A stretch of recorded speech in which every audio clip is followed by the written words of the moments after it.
Hi guys, I'm Shmee, hello and welcome back to the channel where you join me on a beautiful afternoon here in Miami, Florida to head out for a cruise in South Beach, a bit of supercar spotting on board my friend's Porsche 918 Spyder. Yes, I have borrowed this car for the afternoon. This is going to be a pretty awesome outing, but it's been a while since I've actually driven a 918. The last time was a good 3 or 4 years ago that I got behind the wheel of Porsche's hybrid hypercar. And in many ways, it's the technology in this that's inspired me to purchase the Ferrari SF90 Stradale that works in a fairly similar way overall. We're gonna get the roof panels taken off of this beautiful example in Onyx pearlescent metallic white. It looks lovely. Pop away those Targa panels into the front of the car where you can store them for the drive and go and experience what it's like. Go have some fun here in the heartland of Miami. Go see what we can find enjoying a 918 Spyder. There are only 918 918 Spyders in total in the world. I won't forget the first time I drove one, back when it was fairly new in the mountains in Italy, but the last time I got behind the wheel was about 4 years ago now, so I'm super intrigued to be reminded what this is about. It was such a step forward when Porsche introduced this. Ferrari had the LaFerrari, McLaren had the P1, the Holy Trinity as they became named, really the introduction of hybrid technology in the supercar world. Now this particular example is painted in a beautiful colour. I'm not sure if there are any others in the same, but this Onyx White pearlescent metallic. Normally you see the 918s in effectively a flat white. It's not a Visac package car, but we do have the lighter weight Visac wheels along with the acid green calipers to go in with the other acid green details that you can see around it, which are also, by the way, on the key, which is in acid green as well, and the pinstripes that you have on those bucket seats inside that have now made their way into many other 911 and even Cayman models, the GT4, GT4 RS. I had them in my latest GT4, the 718, in my 991.2 GT3, and plenty more. But one of the fun things about this car is that you can take off the Targa panels and pop them away in the front, and then you have all of the noise in the world from the exhaust tailpipes back here, the 4.6 litre V8 that you have linked up to the electric motors to give you a total of about 900 horsepower through the four-wheel drive system. Obviously it set the record at the Nürburgring Nordschleife back at the time, but it's a huge thanks already to my friend for letting me take the key to this to take it out for a short drive today. So let's get these roof panels taken off, pop those away, go out with the car and see what we can find here in South Beach, Miami. It is a boiling afternoon, but let's do this anyway. Now, back when the 918 was brand new, I actually made a video about how to take the roof off. It's been a while since I last did it, so let's hope I can remember this. But step one, like on the Carrera GT, is to open up the front because that's where you stow away the roof panels. You can do that either with a button on the key or just press the button right here. Now, the latch for the bonnet of the car, or the hood, is actually on the driver's side. So just in here, we can flick that up. Then we've got quite a decent amount of storage space for a car like this. The roof panels slot in here. This is a protection thing to go between them. You start with the passenger side, and it's pretty simple, to be honest. There's just a button to press, a latch to pull down, pop it up, lift it at the back, pop it out at the front, take this round. It's super simple. It's amazing how easy this actually is.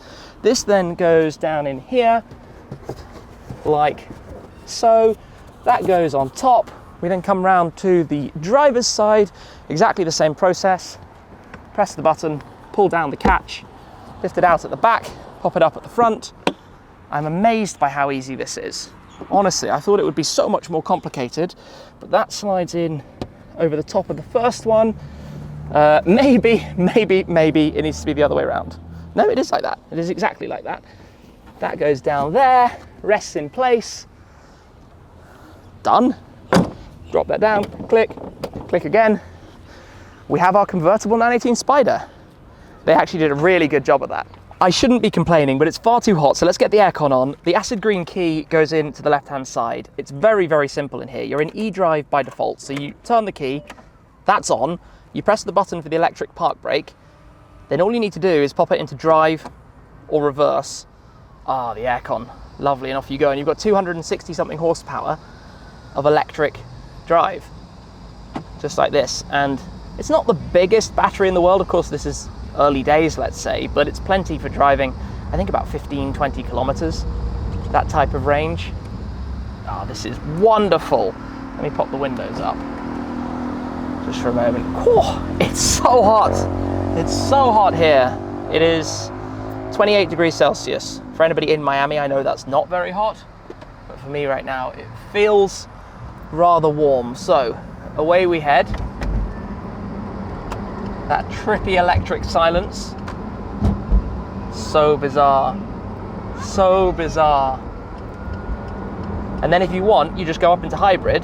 That will then use the V8 to effectively charge the battery whenever it might be required. So at the moment, obviously, we've got full charge, so it's all good. If you go into sport, listen to this.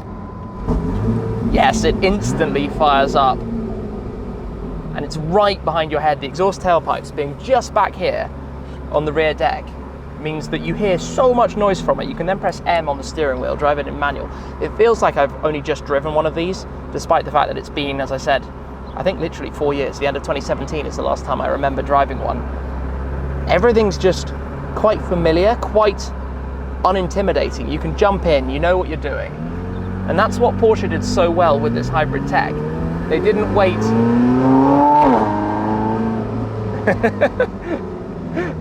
until everybody understood it and just make it overly complicated. They made it so that you could just jump in the car and drive. You don't have to worry about it too much. You don't have to freak out about what you're doing. You've got some lovely controls. So this screen in the center, you slide across here to go through different screens, so your map or your charge status and some battery info, and then you have your usual infotainment. It just feels really, really freaking cool. Now, the SF90 is not as loud as this when you accelerate, but it's certainly going to offer a pretty cool level of technology. I'd actually forgotten how loud it is. And the shifts are brilliant. The dual clutch snapping between the gears. I mean, you've got 900 horsepower available. Obviously the electric motors, there are a couple of electric motors in here, and the engine operating through the different wheels. Very clever torque vectoring and electrics.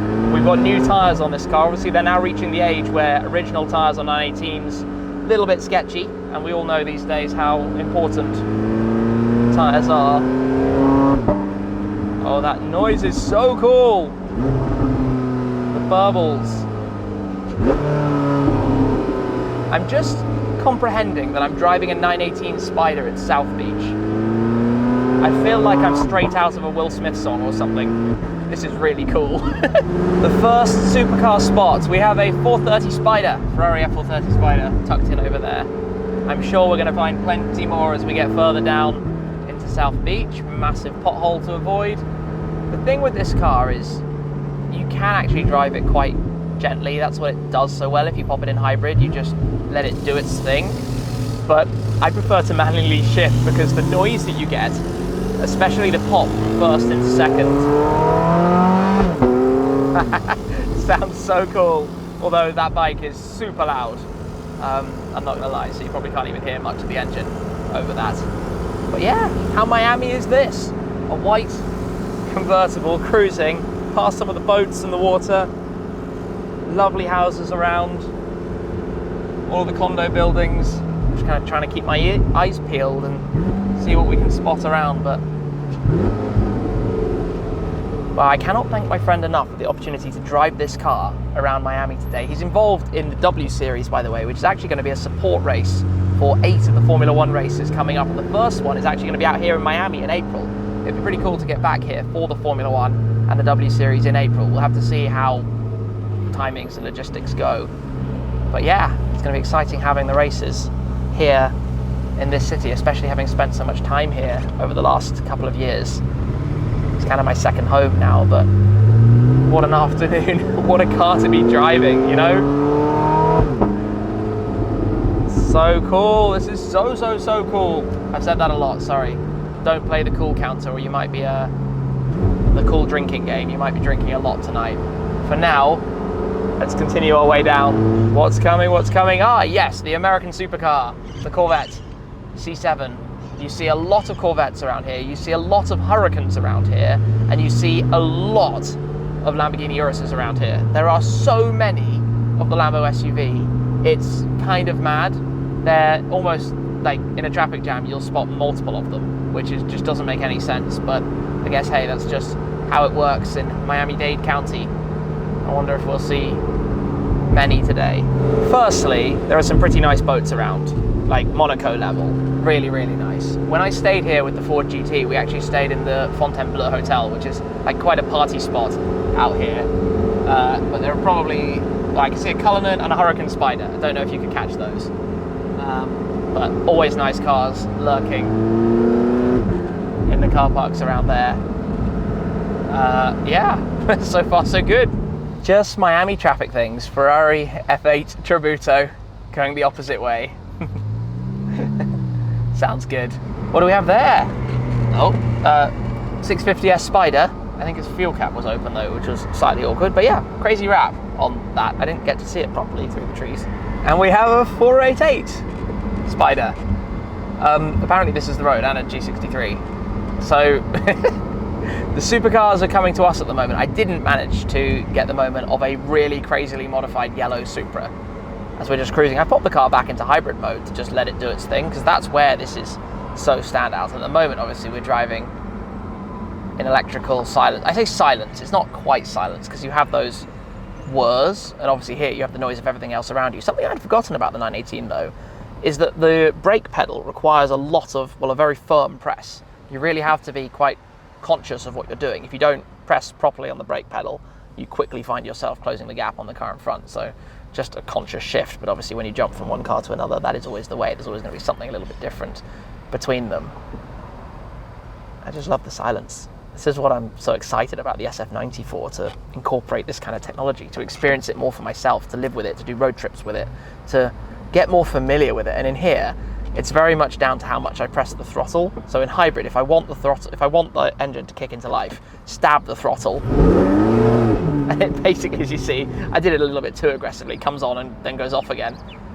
And yeah, it just kind of happens, and magic, right? G63, G63. Everybody has a G63. Looking around, there's probably another one lurking somewhere. It does take a very long time to get around here, just driving, junctions, traffic lights. We're sitting in the middle of a junction. Let's hopefully get through here. Cool, I think I've been around here before, so it's a little bit familiar. Way up ahead of us is a 570S Spyder, perhaps.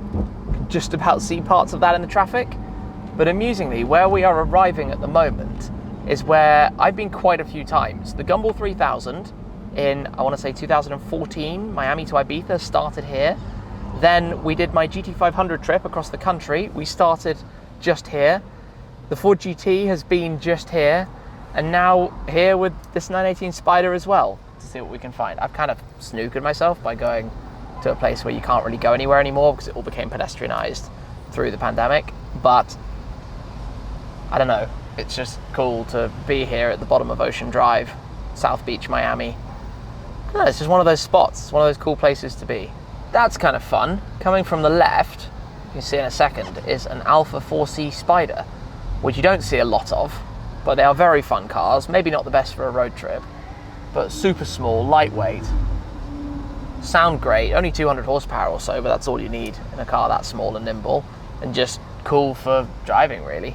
We haven't really seen very many of them, but there is a C8 Corvette parked just there. There are obviously loads of C8s around. That's a convertible. I've thought about it a bit, maybe getting one of those at some point. Obviously the Z or Z06 now exists with a whole lot of power. I'd love to drive it at some point. It's just so weird. I mean, this is exactly where the Ford GT was parked once for a photo, which is really cool to be back with it. It's just so weird to be cruising around silently. There's somebody coming around this blind corner because there's a car parked in a slightly unfortunate position to go on the wrong side of the road. But yeah, nice. That's a pretty aggressive Cullinan. Gloss black and satin black. Menacing. I think what I'm going to try and do here is actually turn and head down Ocean Drive, because it looks like it's basically operating one way.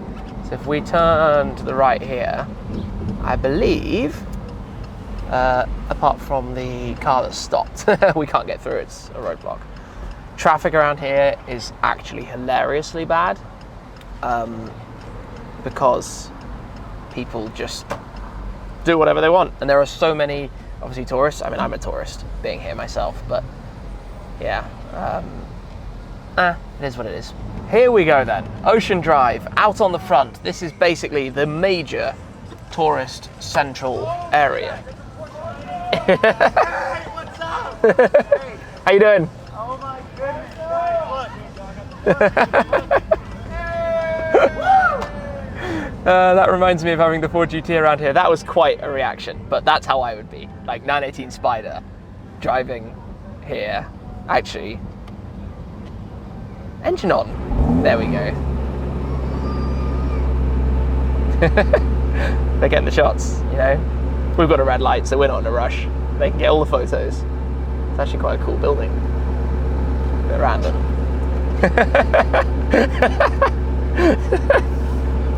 Miami things. Do a cheesy thumbs up in the background. Oh, that's quite funny. I mean, get those shots, guys. Get those shots. Work it.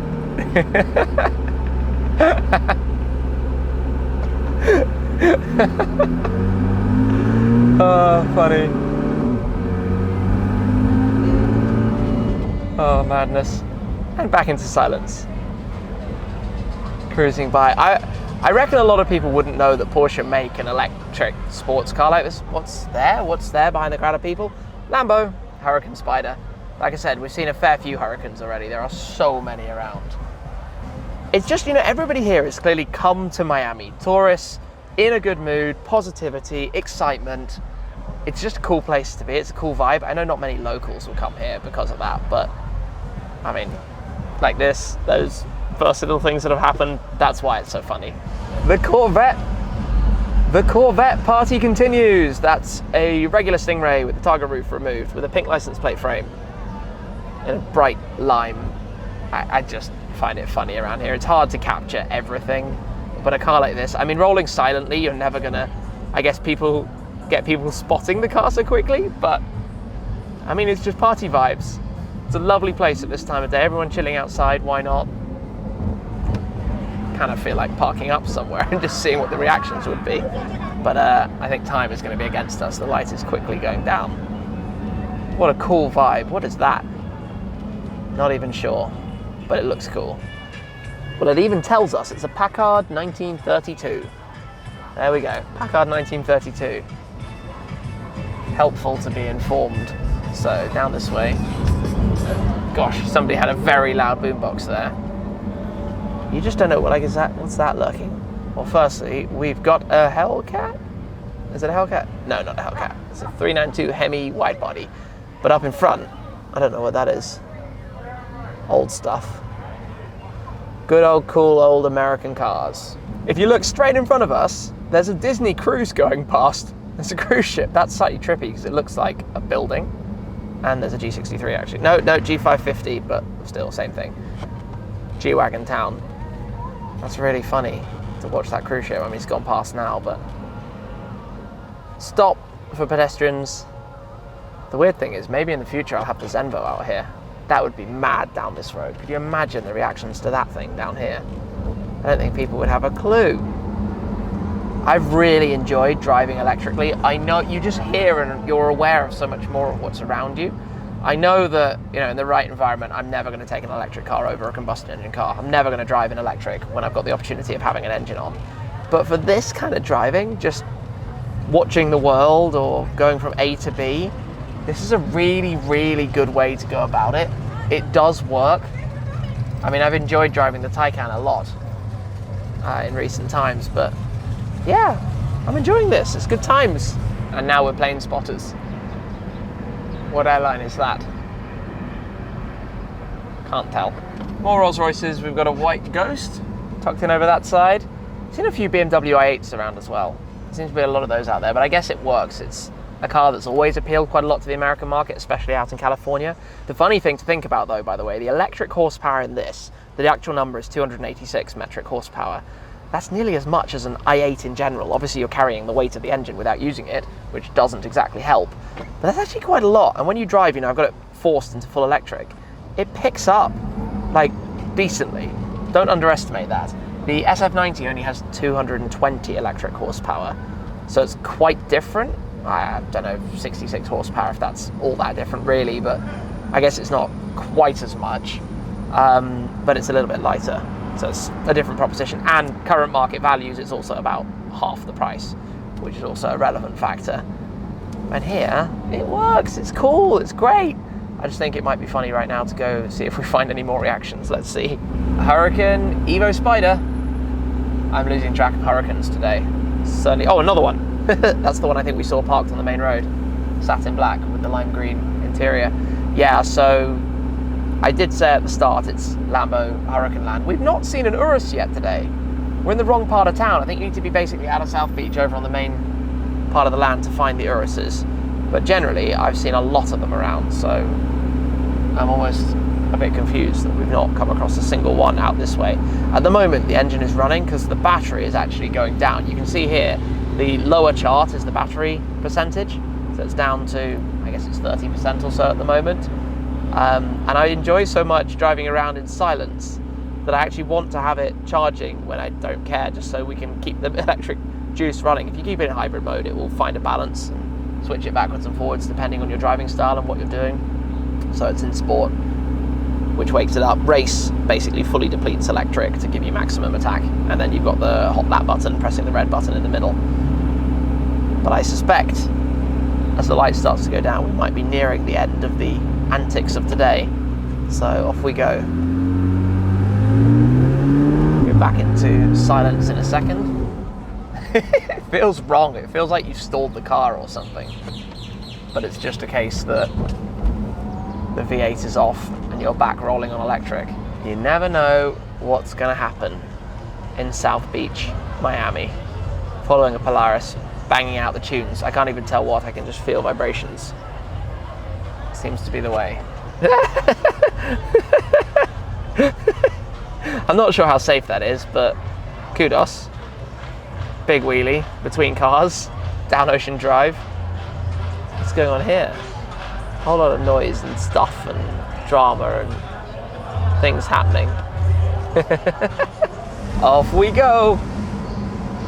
It still feels wrong. Electric should be normal, but electric in a supercar still feels wrong. I haven't actually driven any of the 3 electric hypercars yet, the Avaya, the Nevera, or the Battista. I passengered in Nevera and Battista. I need to get behind the wheel of one just to like properly enjoy it and see what it's about. But for the moment, just this, I guess, 918 electric style. P1 a little bit, but feels a little bit different, I suppose, because the range is so short in a P1. It's only a couple of miles. There's another Hurricane over that way. Gloss black one. It is Hurricane Central, and as I said, i8 Central as well. So many BMW i8s. But I think with the light starting to head down, we're going to basically go back and twist around a different route here and see what's about, but start to wind things down. AMG GTS, I think. GT, it's hard to tell exactly which model. 911 Turbo in the car park. And then this car, and the thing with this, I can't accelerate full speed because we're in the city, but when you do accelerate with this, firstly, oh, we go past the Bentley, firstly, the sound is so intoxicating, it's so loud with these exhaust tips right behind you, it's so loud, but then, more than that, it's 900 horsepower with all-wheel drive. Like, it's quicker in any moment than my Senna, for example, because obviously it's four-wheel drive. You're not spinning up the rear tyres, which the Senna will love to do, and we're on fairly, ordinary setup. We're not on Trofeo Rs, we're on Sport Cup 2s. It's, yeah, long story short, very fast. 991.1 GT3, and just a moment before, in fact, was an 812 Superfast. Unfortunately, we didn't catch that on camera, but the supercar hunting never ends. As we slowly make our way back then towards base, what a day this has been. What an afternoon with the 918 Spyder. And actually, this is the perfect time to be driving. A bit of sunset, not perhaps the brightest orange sky in the world tonight, but the right temperature, the right car to be driving in these kind of conditions. Just really good fun. And it's, I think, easy to forget how far ahead these cars were, these hybrid hypercars were, of everything else for their era. And that's why a car like this is now worth at least 50%, if not double what it cost new, basically. The market for these has really lifted. Oh, another C8 just went the other way.